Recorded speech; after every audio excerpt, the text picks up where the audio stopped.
Depuis 2022, les oubliés de la République fédèrent des personnes sorties de l'aide sociale à l'enfance, de la rue ou de la prostitution pour valoriser leur parole dans le débat public.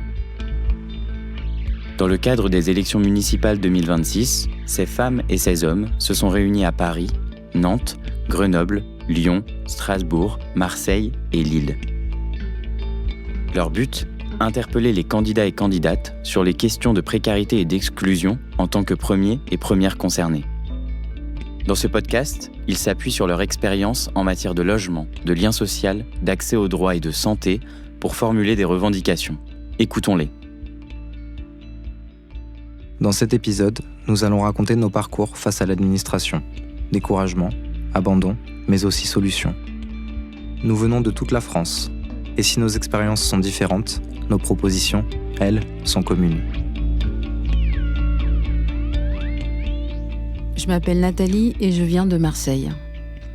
Beaucoup de personnes n'osent pas demander leurs propres droits par honte, par méconnaissance, où trouver l'information, par des difficultés de langue et d'autres facteurs. Quand on est reçu dans certaines administrations et qu'on est mal reçu, ça peut décourager, ça conduit à arrêter les démarches, puis on repart sans rien. Je m'appelle Patrice et je viens de Paris.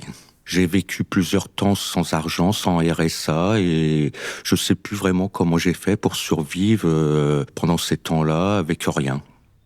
Les organismes publics, certes, ils sont ouverts le matin, l'après-midi, mais quand vous êtes dans la rue, vous avez une autre réalité qui est celle du citoyen. Vous n'avez pas d'horaire. Vous avez d'autres priorités qui est plutôt de manger, de dormir, parce que vous ne dormez pas dans la rue, puisqu'il y a le bruit.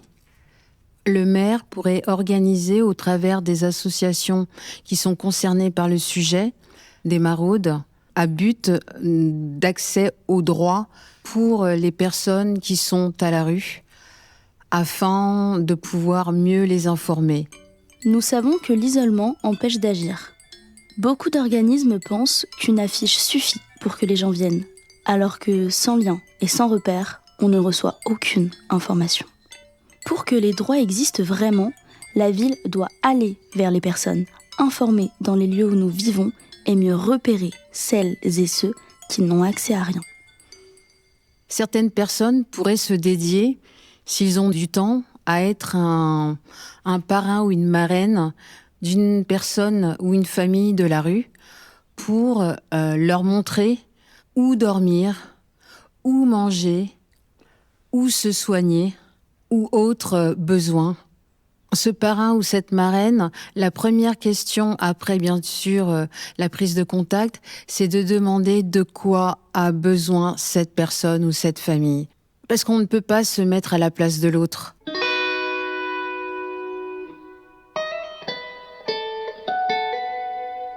Je suis Philippe, je viens de la banlieue parisienne. Je me suis engueulé avec quelqu'un du 115 parce que je lui ai posé la question comment ils font le choix entre moi qui suis malade, qui était diabétique et qui dormait dans des mauvaises conditions, et par exemple une femme enceinte, comment ils choisissent ? Il s'est emporté, il s'est énervé parce qu'il a mal pris ma réflexion, mais après il m'a rappelé en me disant il faut à tout prix faire la fiche SIAO parce qu'elle était incomplète dans mon dossier, et la fiche SIAO, ça permet de prioriser les gens dans la rue, les femmes enceintes ou les enfants mineurs ou des personnes malades ou des personnes âgées. Il y a comme un ordre de priorité, et aussi la fréquence d'appel du 115. Ils voient toutes les interventions pour s'en sortir. Et ils vont aider plus quelqu'un qui fait des démarches que quelqu'un qui en fait pas. Avec une association, je fais une formation à la mairie de Paris, et ils ont souvent dit qu'il y avait une pénurie d'assistantes sociales. Et comme nous, on insiste lourdement pour que les fiches SIAO et le renseignement sur les personnes qui cherchent des logements d'urgence, souvent, soit plus facile, et que c'est difficile d'avoir un rendez-vous dans les mairies ou dans les CCAS ou les associations qui ont une assistante sociale. Donc on a proposé un statut intermédiaire entre l'assistante sociale et les maraudes, qui permettrait à quelqu'un qui participe à des maraudes ou des rencontres de rue d'enregistrer les personnes pour faciliter les futures démarches. et faciliter le rendez-vous avec l'assistante sociale.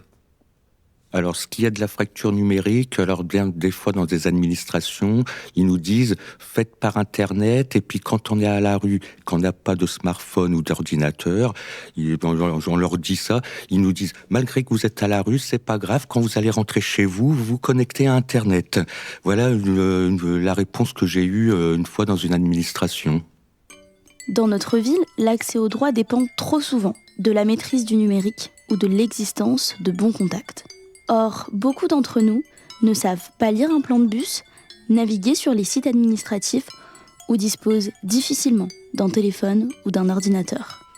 Nous demandons alors des lieux d'accueil accessibles sans rendez-vous, de la médiation numérique dans chaque quartier et une information claire et compréhensible pour toutes et tous.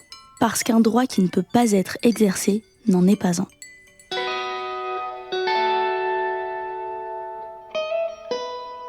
Pour se sortir de la rue, on a besoin d'une adresse. En général, on va à la mairie ou au CCAS et parfois c'est difficile d'accès.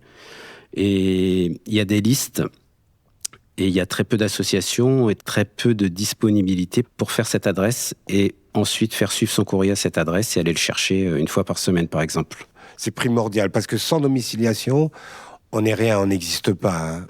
Pas de papier, on n'a rien, quoi. On n'a pas de sécurité sociale, CMU, de banque. Même un employeur ne peut pas vous embaucher si vous avez rien, quoi. Et ça manque énormément dans Paris. Et ça, c'est un point important pour chaque commune d'avoir un point, un site où que les gens puissent venir récupérer leur courrier ou avoir une adresse postale. Nous demandons d'augmenter le nombre de domiciliations et pour cela, il faut du personnel en plus pour gérer cette augmentation, soutenir les associations, faciliter les agréments pour les associations, rendre inconditionnelle la domiciliation, créer un service dédié à la mairie ou d'autres structures comme la Poste ou le CCAS. Quand vous êtes à la rue, l'accès à un emploi est un peu plus difficile, non seulement par l'apparence que vous avez, également l'état d'esprit qui est un peu plus, on va dire, préoccupé et qui se voit sur le visage, et également par le fait d'expliquer son parcours de vie aux ressources humaines, et vous n'êtes pas préparé pour cela. Heureusement, il y a la Cravate Solidaire, une association qui ne fait pas de discrimination pour vous aider à rechercher un poste et à vous entraîner et à vous donner des vêtements d'occasion pour pouvoir aller passer cet entretien professionnel. L'accès à l'emploi ou à la formation ne doit pas être réservé à ceux qui ont déjà tous les codes. Nous proposons des parcours d'orientation simples, un repérage pour ce que les personnes aiment, des stages, cours, des formations accessibles et un accompagnement vers un emploi adapté. Sortir de la rue, c'est retrouver une place dans la société. Cela demande du temps, des moyens et de la cohérence. En termes d'accès aux droits, à Marseille, nous avons une proposition à faire aux candidats pour les municipales. Nous proposons la création d'une maison du soleil, un lieu créé par et pour les personnes concernées, regroupant les soins, l'hygiène, la formation, l'orientation, l'accompagnement vers l'emploi et le soutien entre pairs. Ce lieu doit être pensé comme une porte d'entrée vers l'autonomie et pas comme un simple accueil de jour. Je crois au changement de la politique sociale par le biais non seulement du vote, mais par l'expression de nos voix. Donc tous ensemble, votons pour pouvoir changer les choses. Pour bien comprendre ce que vous venez d'entendre, voici quelques définitions importantes.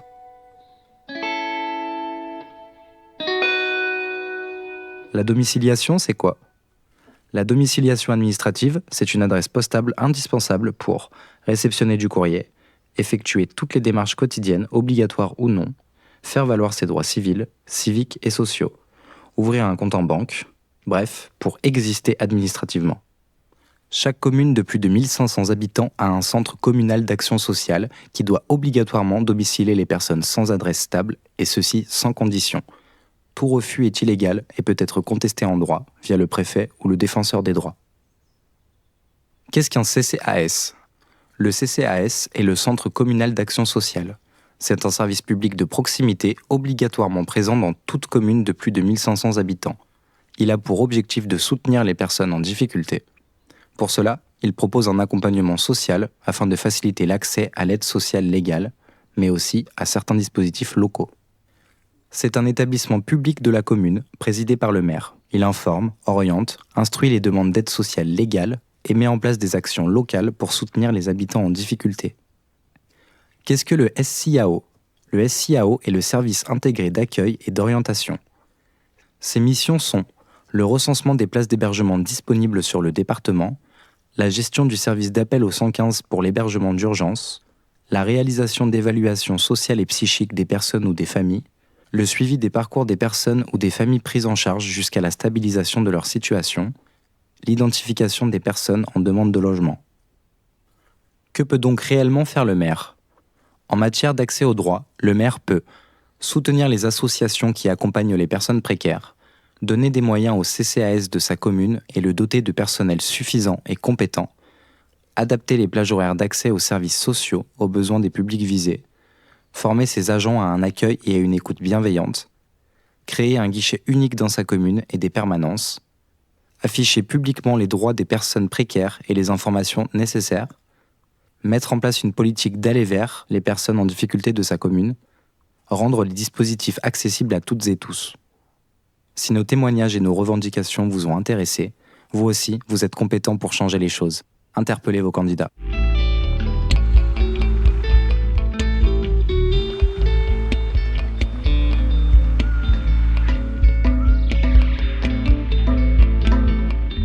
C'était Les Voix oubliées, un podcast où les premiers et premières concernés prennent la parole pour faire avancer le débat public sur les questions de précarité et d'exclusion.